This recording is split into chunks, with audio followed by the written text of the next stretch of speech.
Welcome, Shine Campus. We are still working on our book together, which I'm excited about.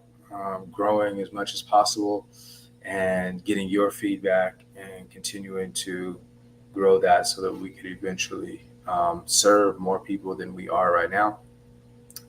Today, we're going to be talking about, and we're actually moving in sections. And so today, we're talking about putting some things into action, following the ideas of one, kind of discovering our pain, and then two, trying to get back on having different experience overall. Well, what does it actually take for us to transform, our relationship? And one of the first steps is for us to be able to take some action. And so, what better way to discuss taking action than to talk about how we can effectively communicate? And so, a lot of times, I think it's pretty easy actually for us to go and figure out. And you probably pick up a book that will help you to try to describe some things that would help you to communicate differently.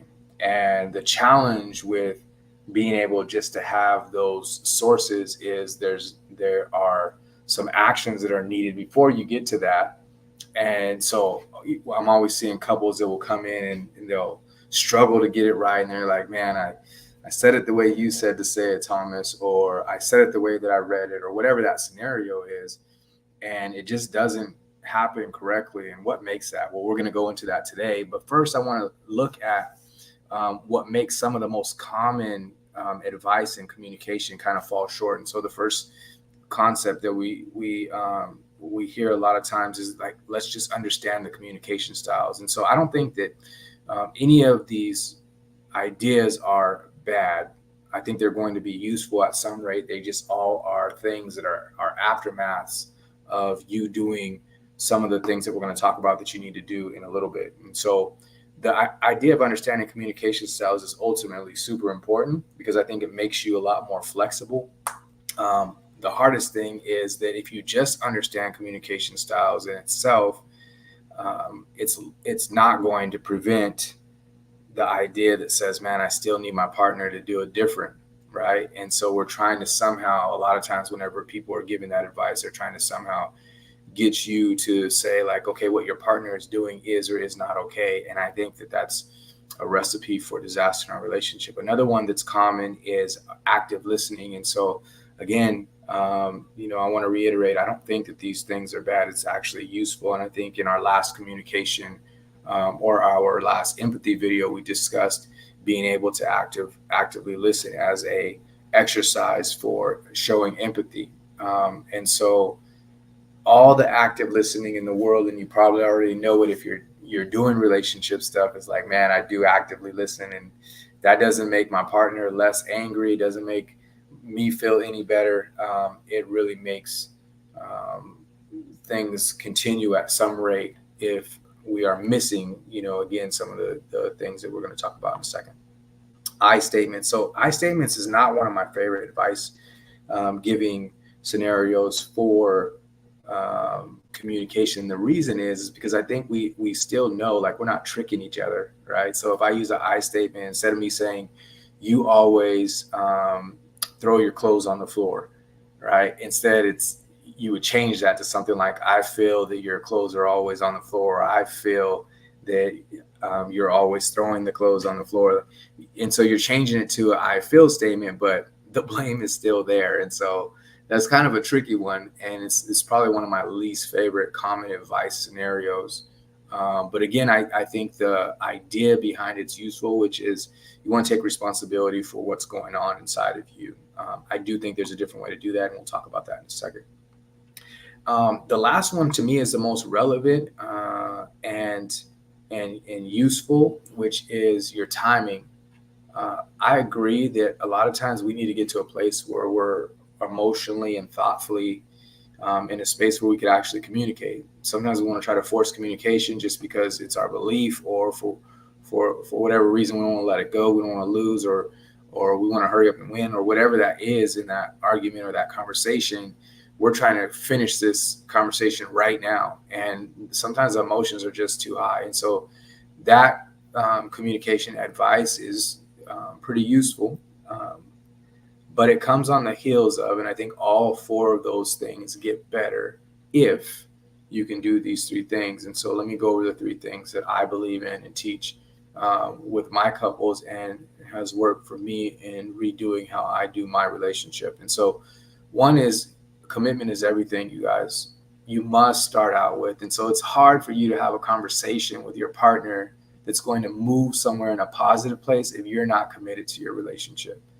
If you're not committed to your relationship, and it might even be by accident that you're not committed to your relationship. You might just be in the relationship and then be in the fight and not even be thinking about whether you're committed or not. But the idea that you're not committed keeps you from being able to have the right conversation. Instead, you zoom in so much to the speck of difference that you're having in the relationship, or the speck of difficulty that your partner is presenting with, or the way or the behaviors that your partner is. You zoom so much into that because you're not fully committed to the relationship.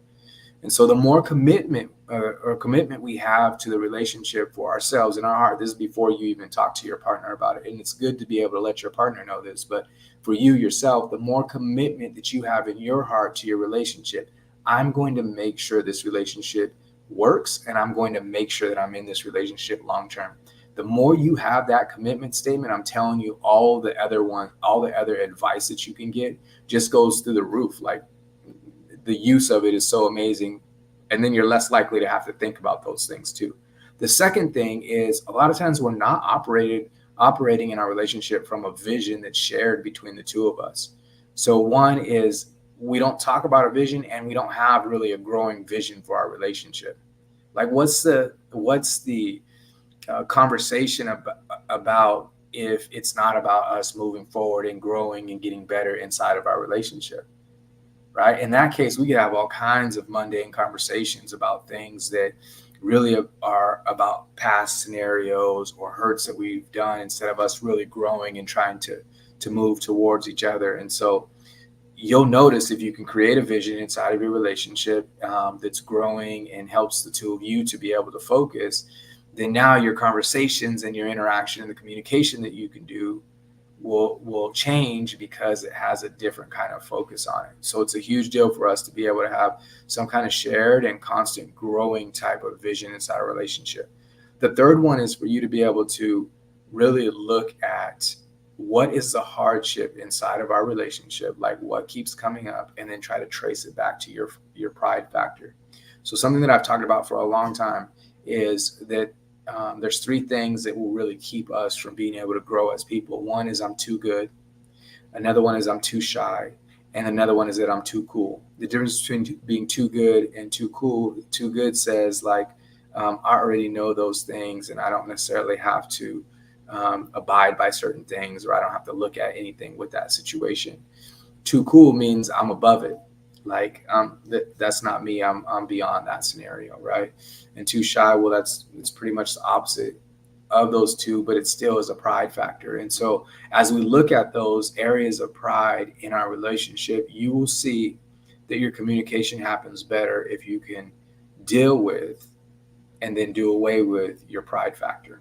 Okay, so I actually put a fourth one and a bonus on here, because I think it's probably going to encompass all of these, but it's not something we commonly think about, but it's something we need to always think about, which is, we need to be able to communicate from a place of love.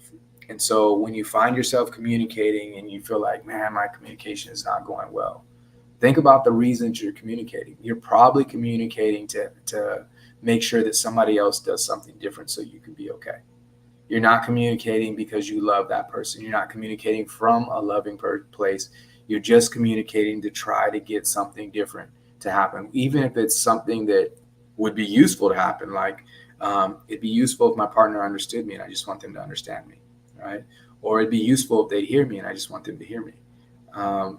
Or it'd be useful if we did it this way, because I've been through this before, and I know that this works if we can do it this way. So no matter what, those are all useful things. It's just that we start communicating in a different place, or from a different place. And so our goal is to be able to communicate from a place of love. I promise you, if you do those three actions, it doesn't matter what kind of communication advice that you get, you can put those three actions underneath, and you'll see that your communication goes really well. If you guys want to learn more about how we know to do these things and how these things work, I actually have a master communication course that I put on for marriages that happens at the end of the month. But in the meantime, continue to follow us as we build our book together and transforming our marriage journey. We will see you guys this week in both Bible studies and in our topics that we have for this week. If you guys like this, please share it and subscribe, and we'll talk to you soon. Have a good day.